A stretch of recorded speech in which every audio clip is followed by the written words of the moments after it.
माणूस जीवन जगतो तर तो स्वतःला कधी काही समजू शकत नाही. कारण बघा योगी आपण जेव्हा बनतो ना तर ते जेव्हा तुमचं चित्त शून्य होतं, आपल्याला आता काही प्राप्त करायचं नाही, आपल्याला आता काही पाहिजे नाही, आपण फक्त जे जगायचं ते समाजासाठी जगायचंय, आपल्याला जे जगायचंय ते एका चांगल्या उद्दिष्टासाठी जगायचंय.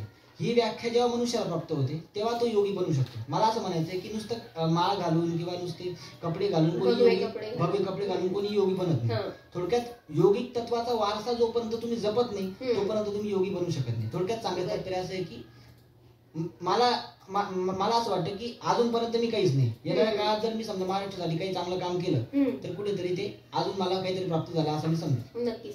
तू योगिक तत्वाचा अभ्यास म्हटलास तर मला तुला असं विचारावं असं वाटतं की एक तुझी दैनंदिन दिनचर्या जी आहे ही इतर मुलांपेक्षा किंवा कॉलेज गोईंग मुलांपेक्षा नक्कीच वेगळी असणार आहे. तर साधारण कशी असते दिनचर्या? किती वेळ साधना, किती वेळ निरूपणासाठी किती वेळ देतोस, लोकांचे प्रश्न सोडवण्यासाठी तू कसा उपलब्ध असतोस, त्याबद्दल काय सांगशील? कसं असतं की आपली निरूपणाची वेळ असते, आपण दर शनिवार आणि रविवार